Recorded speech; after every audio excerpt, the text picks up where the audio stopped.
સહકારિતા દિન નિમિત્તે દેશના સહકારિતા મંત્રી શ્રી અમિત શાહે બનાસકાંઠા જિલ્લાના સહકારી આગેવાનો સાથે કરી બેઠક। દેશમાં આજે સહકારિતા દિન નિમિત્તેની ઉજવણી થઈ રહી છે। બનાસકાંઠા સહકારિતા મોડેલની દેશભરમાં ચર્ચા છે, ત્યારે આજે કેન્દ્રીય ગૃહ અને સહકારિતા મંત્રી અમિત શાહ બનાસકાંઠા જિલ્લાની મુલાકાતે પધાર્યા હતા। સહકારી માળખા દ્વારા ગામડાઓમાં મળતી સેવાઓના નિરીક્ષણ અર્થે આવેલા કેન્દ્રીય ગૃહમંત્રી શ્રી અમિત શાહ આજે થરાદ તાલુકાના ચાંગડા ગામે ત્રિવિધ કાર્યક્રમમાં ઉપસ્થિત રહી સહકારી માળખાકીય સેવાઓનું નિરીક્ષણ કર્યું હતું। બનાસકાંઠા જિલ્લાના સરહદી થરાદ તાલુકાના છેવાડાના ગામ ચાંગડા ખાતે કેન્દ્રના ગૃહ અને સહકારિતા મંત્રી શ્રી અમિત શાહની ઉપસ્થિતિને પગલે ગામમાં દિવાળી જેવો માહોલ જોવા મળ્યો હતો।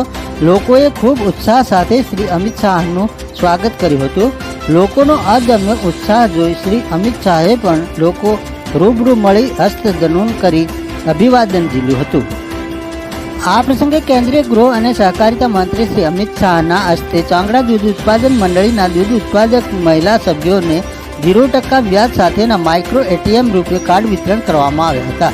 તેમજ સહકારી મંડળીના ગોડાઉનની મુલાકાત સાથે બનાસ ડેરી, બનાસ બેંક અને માર્કેટ યાર્ડ તેમજ જિલ્લા સંઘ, તાલુકા સંઘના ચેરમેનો, ડિરેક્ટરો અને આગેવાનો હોદ્દેદારો સાથે રાજેશ્વર મંદિર ખાતે સંવાદ કર્યો હતો।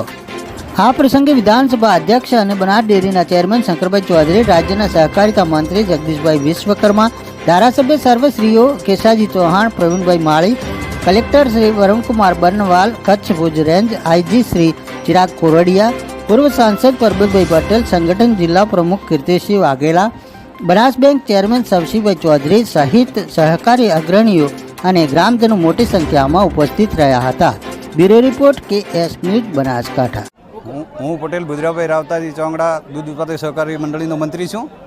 આજે કેન્દ્રના ગૃહમંત્રી અમારી ચાંગડા ગામની મંડળી ઉપર અને સેવા મંડળી ઉપર સહકારિતા કાર્યક્રમ બાબતે આવ્યા અને રૂપિયા કાર્ડનું વિતરણ કર્યું। એ બદલ ખૂબ ખૂબ આભાર સાહેબનો। ગ્રાહકને વગર વ્યાજે 50,000 રૂપિયાનું કાર્ડ મળ્યું છે, કે 50,000 ઉપાડી શકશે પૈસા। ગામમાં ખૂબ સારો આનંદની લાગણી હતી બધાને, અને ફૂલહારથી અને સાફાથી સ્વાગત કરવામાં આવ્યું છે।